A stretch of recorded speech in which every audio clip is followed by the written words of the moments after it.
Seja bem-vindo ao Seminário de Teologia e Vida Cristã Palavra da Vida. Você está em mais um curso de teologia cuja proposta é fazer alargar o seu conhecimento na área teológica, um curso descomplicado, contextualizado, provocativo, reflexivo e que faça sentido para a nossa vida cotidiana, porque entendemos que não só a construção conceitual da teologia, respeitando as correntes da teologia construída nesses quase 2000 anos, mas isso só não é suficiente. Nós pretendemos que a partir do entendimento bíblico, dos conceitos esclarecidos, nós possamos reproduzir isso em uma espiritualidade no nosso cotidiano e nas relações. Seja bem-vindo a mais uma aula do curso de teologia do Seminário de Teologia. Queridas, nós vamos então iniciar hoje uma série de 4 ou 5 aulas, sobre escatologia, tá?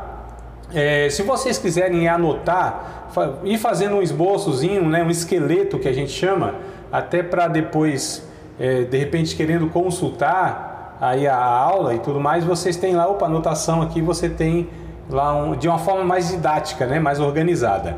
Então, eu vou construindo aula a aula, Então, hoje preparei a aula de hoje, semana que vem eu preparo lá no dia e tal. Então, a gente vai montando aqui. Então, conforme eu for fazendo aqui o meu esboço, eu vou passando para vocês aí, vocês achando interessante, aí, claro, vocês vão acrescentando os comentários de vocês e tudo mais.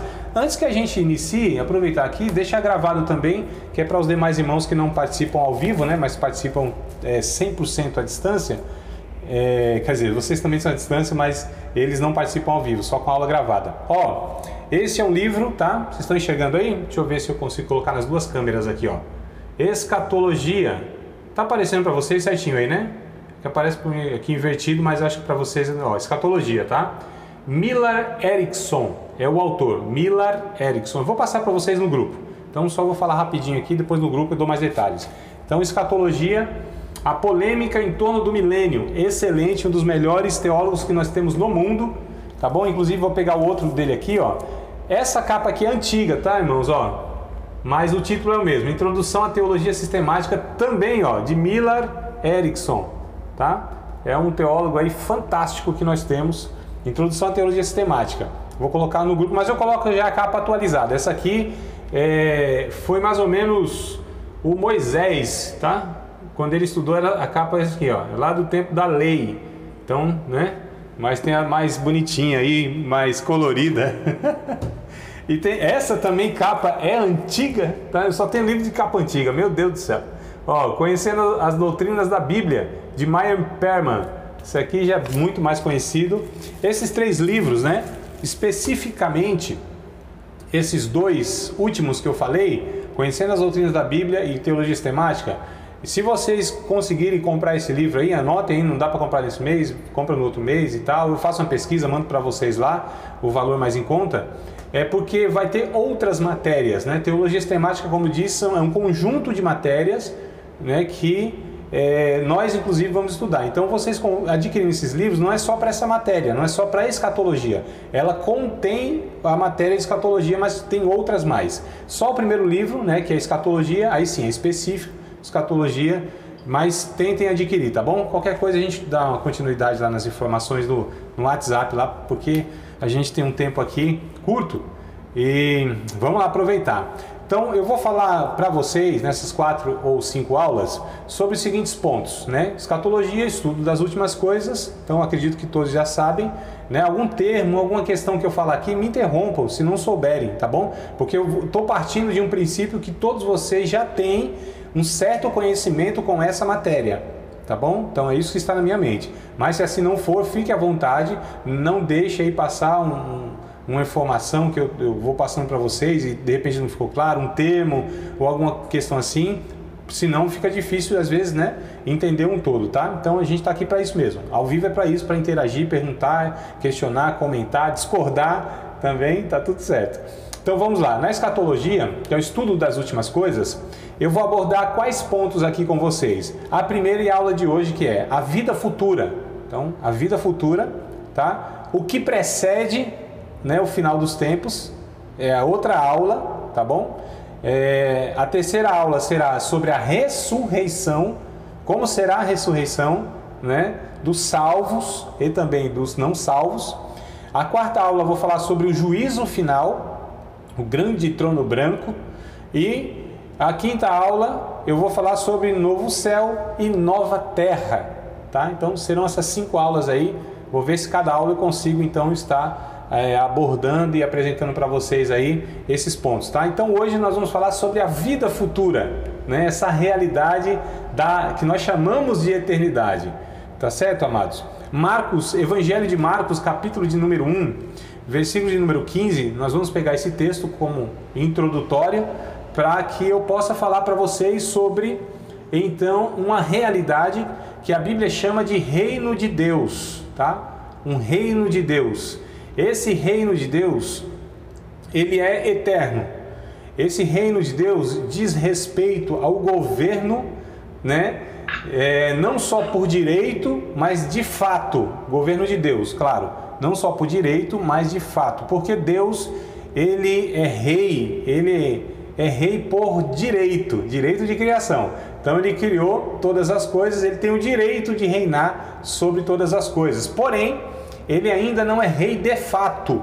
Por que não é rei de fato? Porque nem todos reconhecem a sua soberania, reconhecem, né, a sua natureza, o seu ser, e se entregam voluntariamente a Deus. Porque o reino de Deus, ele foi estabelecido com bases. Quais bases foram estabelecidas o reino de Deus? Então Douglas vindo para cá, o Gabrielzinho também chegando aqui. Não sei se o Gabriel está do lado aí, né? Que ele dá umas dessas aí comigo, né? Então eu penso que ele está assim longe, está aí do ladinho aí do papai. Então vamos lá, o Douglas, acho que já estão conectando aí, já deve estar ouvindo. Então o que acontece? São bases. Quais são as bases do reino de Deus? Graça, misericórdia, né? Bondade, ou seja, as virtudes que são colocadas para firmarem o reino de Deus, né? O reino de Deus, ele é uma proposta, tá certo? A proposta, Douglas, acho que é tu que está com o áudio aberto aí, meu amado. Se puder fechar só para não tá dando um eco. Isso, obrigado, Douglas, Deus te abençoe. E aí o que acontece? Estou preocupado aqui porque ameaçou entrar, mas não entraram aqui. Vamos lá. O reino de Deus, amados, ele é uma proposta de Deus, claro, que as suas criaturas voluntariamente, né, o reconheçam como Deus e se entreguem a Ele voluntariamente, tá certo? Então, diferente do império dos homens, não existe 2 reinos. A gente tem muitas vezes expressões, né, que a gente vê de irmãos e pessoas pregando: o reino de Deus e o reino do diabo, o reino da luz e o reino das trevas. Não há essa ideia na Bíblia. Tá certo? A Bíblia não considera que há 2 reinos, 2 reis, e estão disputando aí os súditos, né? Ou o governo. Não, isso não é possível, tá? Porque o reino de Deus é soberano. Deus é rei sobre tudo e sobre todos, ou seja, ele é soberano sobre tudo e sobre todos, inclusive sobre o Satanás, né? Aquele ser que nós sabemos que quer usurpar o direito de Deus de ser Deus sobre suas criaturas, e ele aí quer se intrometer, tá certo? Desde o princípio lá, quando ele se rebelou, ele quis ser como Deus, mas é impossível, né? Porque é uma criatura, enfim. Mas não existe essa ideia de reino de Deus e reino do diabo, tá certo? Existe o império do mal, o império dos homens, a tentativa pela opressão, pela ameaça, né, que as pessoas se rendam a um sistema, tá certo, de governo, que é de fato maligno. É aquilo que a Bíblia diz: o mundo jaz no maligno. O Deus desse século cegou o entendimento dos incrédulos, né, para que não lhes resplandeça o evangelho da glória de Deus, que é Cristo. Então a gente entende que existe um reino, o reino de Deus. O reino de Deus, ele começa aqui e agora. Porém, o reino de Deus, ele não está ainda consumado. O que foi consumado foi a obra redentora na cruz do Calvário, que Jesus disse: está consumado. Ele não disse está tudo consumado, né? Então ele estava se referindo à sua obra redentora na cruz do Calvário, tá certo? No âmbito histórico, né, que foi lá 2000 anos atrás, onde ele disse: está consumada a obra redentora.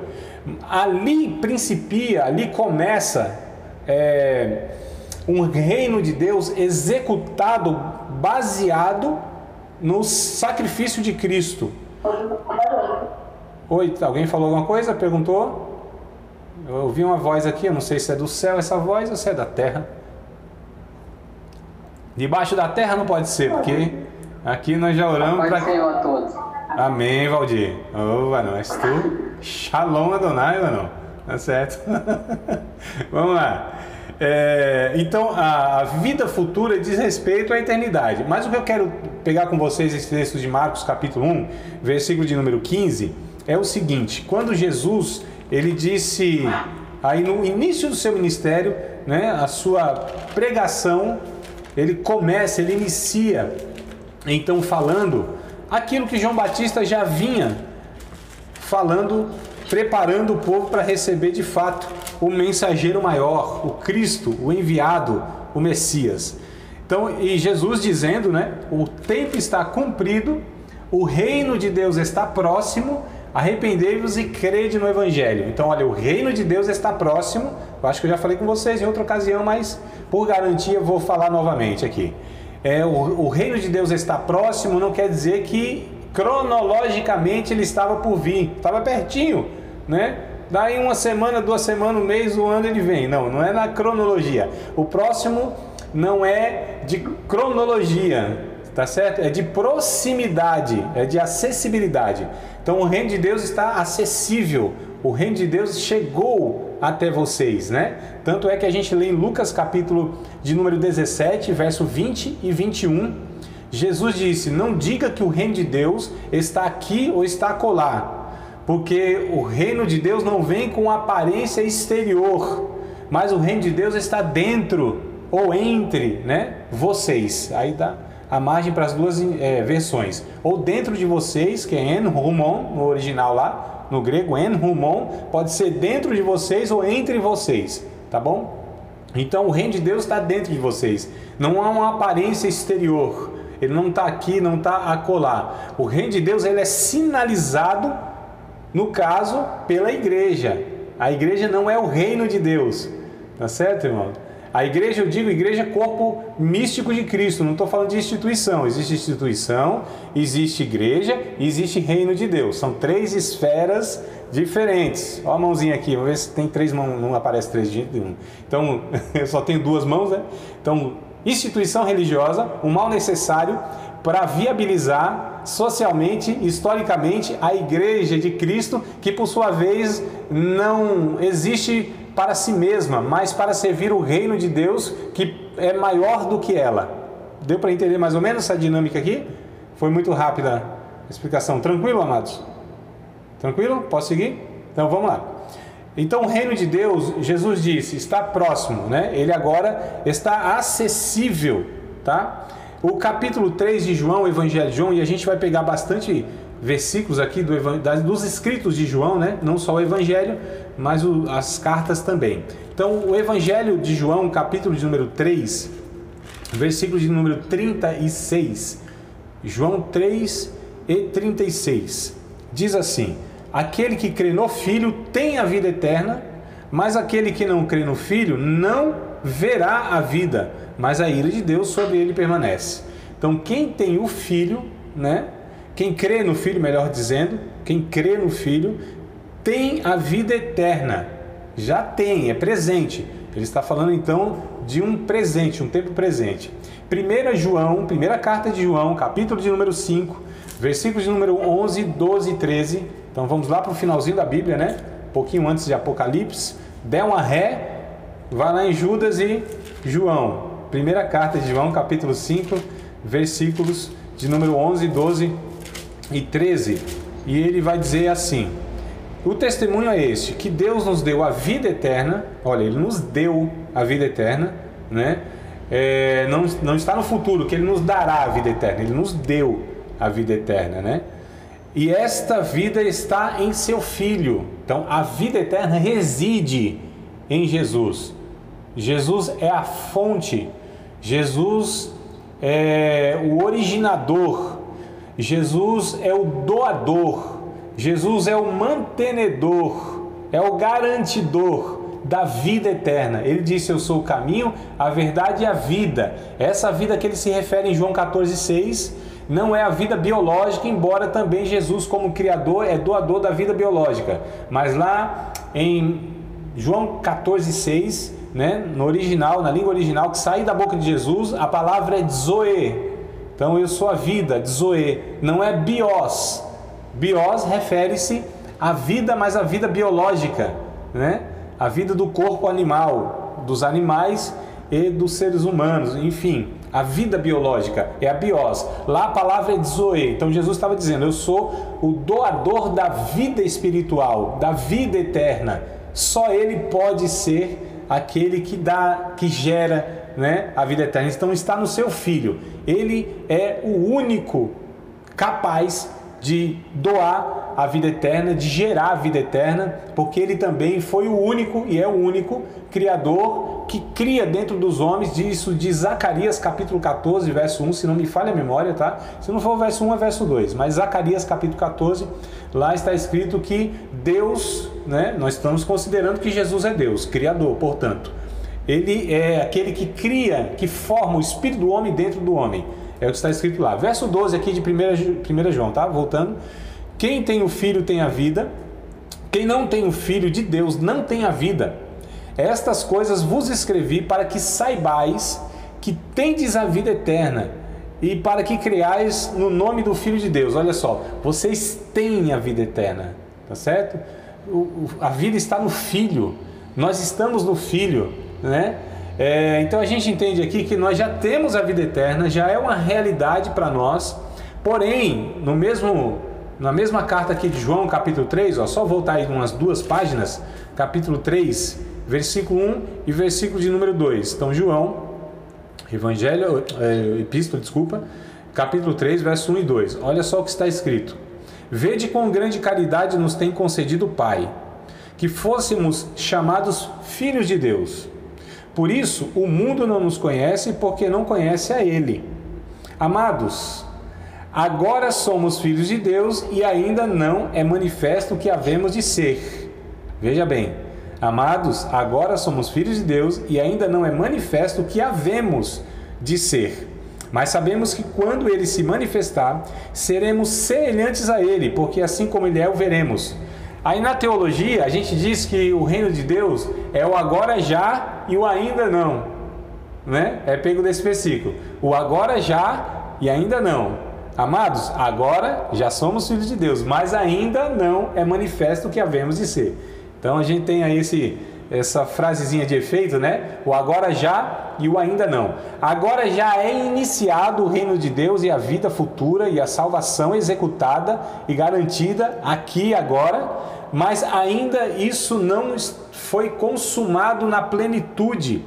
Nós não temos a plenitude. Por quê? Porque ainda estamos sujeitos aos efeitos do pecado, às limitações do pecado. Mesmo sendo salvo, eu colho, né? É por isso que eu quis fazer essa ligação de salvação com escatologia, porque a gente vai ver que na verdade a salvação ela desemboca nas últimas coisas, né? E na eternidade, porque é lá o objetivo, é lá o fim, é o alvo, é a eternidade. Então nós somos salvos aqui para a eternidade, né? Aqui na verdade a gente chama de um estado intermediário, né? Aqui é um processo de santificação. Aqui é uma vida transitória. Aqui é uma vida perecível, corruptível. É uma vida que mesmo para o salvo, ele sofre os efeitos da queda. Tá certo? E mesmo que ele é salvo, mas ele ainda é afetado, como nós falamos na última aula, lembra? Nós somos salvos da condenação do pecado, do poder do pecado, mas não somos, aliás, da influência do pecado, né? Nós ainda sofremos, né? E essas consequências do pecado nós ainda também sofremos. Só que a morte eterna já para nós não é algo a se preocupar, porque nós já vencemos a morte. Lembra do Romanos capítulo de número 8, versículo de número 31 até o 38 mais ou menos, né? Romanos 8, depois vocês leem aí, anotem aí para ler depois lá, né? Que diremos, pois, essas coisas? Se Deus é por nós, quem será contra nós? Aquele a quem nem mesmo seu próprio Filho poupou, antes o entregou por amor de todos nós, não nos dará também com ele todas as coisas? Quem intentará acusação contra os escolhidos de Deus? É Deus quem os justifica. Quem, pois, os condenará? Se foi Cristo que morreu e está à destra de Deus, intercede por nós, porque estou certo que nem... Olha só que coisa interessante.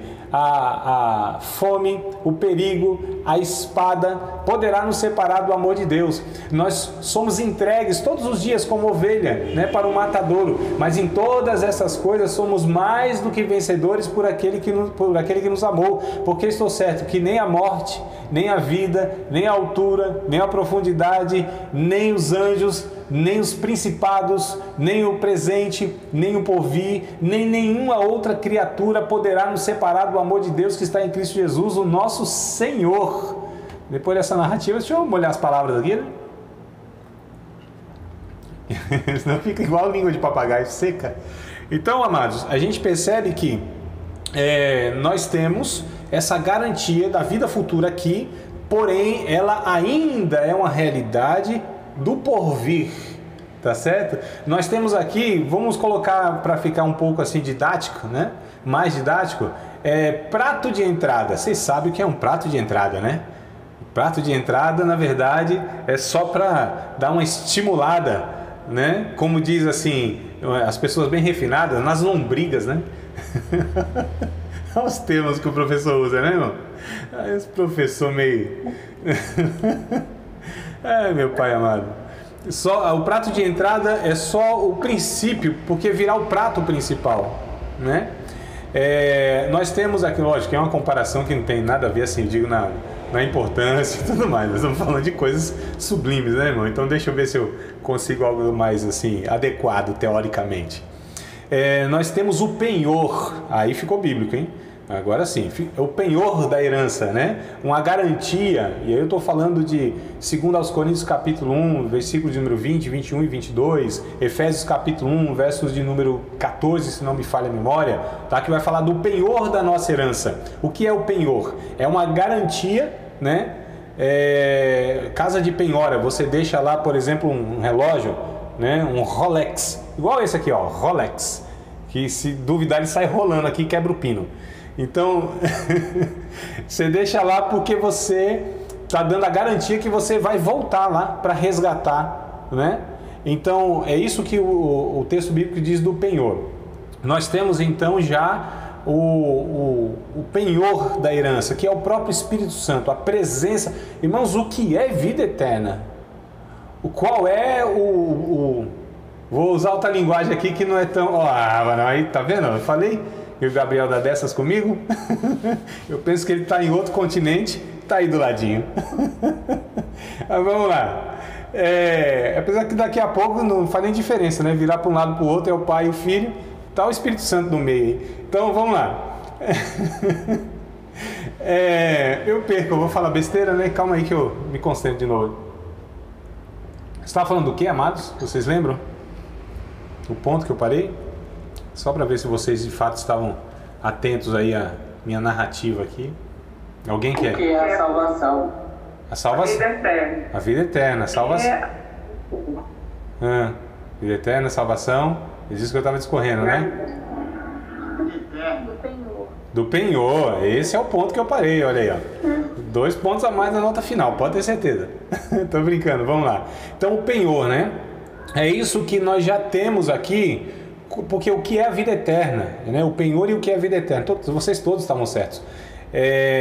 O que é de fato a vida eterna? Se não a presença mais próxima do Criador, ou seja, essa reconciliação que ela é levado cabalmente, né, no seu propósito de aproximar a criatura e o Criador, que se separaram por causa do pecado, essa ruptura, essa queda, esse distanciamento, que era impossível, né, Deus se aproximar do homem porque o homem é pecador e o homem não tinha condição nenhuma de se aproximar de Deus porque ele caiu, né, ele rompeu com o Criador. Então o que é a vida eterna? É a consumação dessa reconciliação. onde os dois agora, ou seja, a humanidade está novamente tete a tete com o seu Criador. Como era o Adão no Jardim do Éden, que falava todos os dias com Deus, na viração do dia. Veja, amados, olha só, vamos ver se a gente consegue aqui absorver o que vai acontecer com a gente, com todos os salvos. Nós vamos habitar com o Criador e vê-lo face a face. Olha só que coisa interessante. Nós vamos olhar na bolinha do olho da Trindade.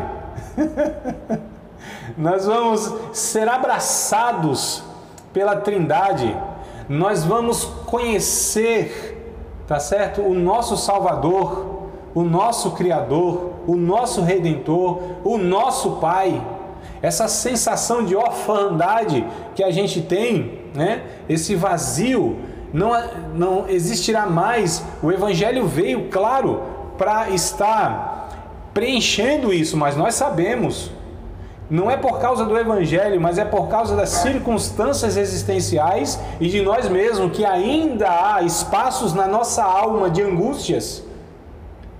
O salvo, o cheio do Espírito Santo, o que confia em Deus, mesmo assim a sua alma, de quando em quando, ela parece que ela rompe, né? Cria-se algumas fendas e vem tristezas, angústias, sensação de solidão. Isso aconteceu com o nosso Senhor Jesus na cruz do Calvário, dizendo: Deus meu, por que me desamparaste? Se aconteceu com Jesus, imagina conosco, amados. Então isso não haverá mais, né?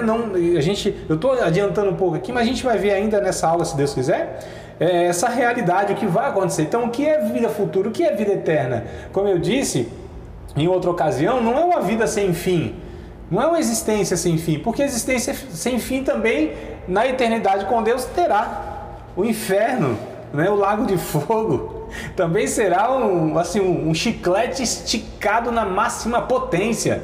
Hoje eu estou inspirado aqui nas expressões técnicas teológicas, né? Então, o chicletão assim, ó, essa linha, tá certo? Que não terá fim, né? Que as pessoas pensam que eternidade, nossa, que bom, a gente não vai morrer mais, a gente vai existir, né, para todo sempre. Mas não é vantagem existir para todo sempre se Deus não estiver na história. Não é vantagem eu ter uma existência eterna se for no lago de fogo, se for na eternidade sem Deus. Imagina um prolongamento da existência num sofrimento, né? Tem aquelas doenças crônicas e me parece que só tem duas classificações, né? No sentido mais técnico aí, crônicas e agudas. Aguda é onde chega no pico, né? Chegou no pico da doença, é o agudo. E tem as doenças crônicas, que é aquelas que se arrastam, sabe? Aquelas que vão levando a pessoa assim aos poucos. A pessoa fica num sofrimento sem fim. Então, não é vantagem, amados, a eternidade por conta de um pensamento que é algo que não acaba. Então, a eternidade para nós, primeiro que não é um tempo sem fim, é a ausência de tempo. E é a presença plena do nosso Criador. E como eu já falei para vocês, brincando em outra ocasião, que se Jesus falou: André, vamos comigo para o inferno agora, vamos descer para o inferno e vamos morar no inferno comigo. Se Jesus falar isso para mim, eu falo: demorou, Jesus, vamos. Porque eu sei, se Jesus chegar no inferno agora, apaga o fogo, expulsa o diabo, aquilo vai virar uma maravilha. Porque não é onde, não é a condição, é com quem nós estaremos, não é, irmãos? Então nós já experimentamos essa vida eterna hoje, porque é a presença do Rei. Quando Jesus disse: o reino de Deus está próximo, é porque agora tinha a possibilidade de todos aqueles que entrassem no reino pelo novo nascimento teriam contato pessoal com o próprio Deus, com a própria Trindade, ali no caso com Jesus, e no nosso caso o Espírito Santo, que é outra pessoa da Trindade. Então nós, irmãos, olha a notícia que eu vou dar para vocês. Segura aí para não cair da cadeira, para não virar para trás, para não bagunçar toda a sala onde vocês estão aí, que a notícia é forte. Deus habita, isso eu estou falando literalmente, Deus habita dentro de cada um de nós. Ninguém caiu aí, não? Pensei que ia ser uma notícia bombástica, um negócio assim que ia estremecer os céus e a terra, ia tremer tudo aí, os móveis. Tá vendo só como a gente parece que não que não entende, irmãos? Deus, o próprio Deus, literalmente habita dentro desse corpo limitado, dessa mente muitas vezes corrompida ainda por pensamentos, dentro desse coração que muitas vezes se inclina para desobedecer a Deus, dentro desse ser limitado, dessa poeira, né? Não é só poeira cósmica não, desse pozinho diante da grandiosidade desse Criador e desse mundo inclusive. Quem é o homem mortal para que se lembre deles, disse Davi no Salmo 8, e o filho do homem para que o visites? Quem somos nós, amados? Tem uns que estão enganados aí, né? Pensando que é alguma coisa. E dizendo, você sabe com quem você está falando? Havia alguém falando assim, ó, você sabe com quem você está falando? Com nada. Deus vai dizer em Isaías, através de Isaías, menos do que o pó que fica ali na balança, não faz diferença nenhuma, não é, irmão? Diante dessa grandiosidade. Então Deus, ele resolveu, olha que coisa interessante, habitar dentro de cada um de nós, né? Então a vida eterna já principia aqui por essa habitação de Deus, essa proximidade de se relacionar pessoalmente, individualmente com esse Criador. Tanto é que nós sentimos a sua presença. Os pentecostais de uma maneira um pouco mais intensa do que os históricos, os reformados, né? A gente sabe, os pentecostais sabem que o negócio assim é mais intenso, né? Mas os nossos outros irmãos também desfrutam da comunhão, né? Só que os pentecostais, por buscarem mais intensamente essa presença dos dons carismáticos, isso é uma realidade muito mais, eu ia falar uma realidade muito mais real, aí é a redundância da braba, uma realidade muito mais intensa, não é? Então, amados, só para a gente concluir aqui, tá? A vida futura, fala-se então da eternidade ou da vida eterna que já iniciou aqui, porém ainda se consumará lá de fato na eternidade. Após a ressurreição, há uma continuidade da vida para os salvos. Então, um tópico aqui que eu quero compartilhar com vocês. Após a ressurreição, há uma continuidade da vida para os salvos. João, capítulo de número 5, Evangelho de João, capítulo de número 5, versos de número 28 e 29. Evangelho de João, o Evangelho segundo escreveu João, capítulo 5, versículos de número 28 e 29. Vai dizer assim na versão que eu tenho aqui, ó. Não vos maravilheis disso, porque vem a hora em que todos os que estão nos sepulcros ouvirão a sua voz, e os que fizeram o bem sairão para a ressurreição da vida, e os que fizeram o mal para a ressurreição da condenação. Então a gente percebe aqui que haverá duas ressurreições, né? Então também ressuscitar por ressuscitar não é muito vantagem, certo, irmão? Depende da ressurreição, né? Então a gente percebe essa questão aqui. 1 Timóteo capítulo 4, primeira carta de Timóteo, capítulo de número 4, versículo de número 8. Vai dizer assim o texto que eu tenho aqui na minha versão. Porque o exercício corporal para pouco aproveita, mas a piedade para tudo é proveitosa, tendo a promessa da vida presente e da que há de vir. Então olha só o texto dizendo uma vida que há de vir ainda, uma vida futura, né? Filipenses, voltando um pouquinho, Filipenses, capítulo de número 3, versículos de número 20. Também, né, Paulo, o autor, ele vai falar sobre essa realidade futura. Ele diz assim: mas a nossa cidade está nos céus, donde também esperamos o Salvador, o Senhor Jesus Cristo. Uma realidade, amados, que infelizmente muitos deixaram de ansiar, muitos nem pensam mais numa realidade futura e eterna. Paulo, em 1 Coríntios capítulo 15, ele vai dizer o seguinte: se esperarmos nós cristãos, nós discípulos de Cristo, se esperarmos em Cristo somente nesta vida, nós somos os mais miseráveis de todos os homens. Por quê? Ele fala que nós somos os mais miseráveis de todos os homens, porque há essa promessa da vida futura. E se nós que temos essa consciência, experimentamos né, uma partícula dela aqui, pela comunhão com o Espírito Santo, pelo entendimento, né, que vai se progredindo de quem é Deus de fato, enfim, dessa realidade, dessa revelação. Se nós que temos todos esses privilégios e fomos alcançados por todas essas realidades, mas vivemos de uma maneira onde nossa âncora, ela está aqui, onde nossa mente está aqui, onde o esforço da nossa vida está para construir uma história e um legado que fique por aqui, então nós somos os mais miseráveis de todos os homens, tá certo? Mais miseráveis daqueles, inclusive, que não conhecem a Cristo, porque nós temos toda essa visão aberta diante de nós, toda essa realidade, né, na nossa consciência. Então, quando a gente vive de uma maneira muito terrena, muito material, nós estamos sendo os mais miseráveis de todos os homens. Os outros não, porque eles não têm essa consciência, eles não desfrutam dessa experiência do Criador e da eternidade e da salvação. Então a gente precisa entender, amados, que a vida futura é, na verdade, a nossa referência. A nossa referência não é lá atrás, a nossa referência é lá na frente, né? A nossa referência não é apenas uma origem dessa existência, porque a nossa origem não está para trás, a nossa origem está para frente. Aqui é um reino de parâmetros invertidos, né? Olha só, a origem, a gente se fala, está lá atrás a origem. Não, a nossa origem está lá na frente, porque a nossa origem é a eternidade, a nossa origem é espiritual, a nossa origem não é humana, não é química, não é biológica. A nossa origem não é Adão, a nossa origem é Jesus, é o homem eterno e espiritual.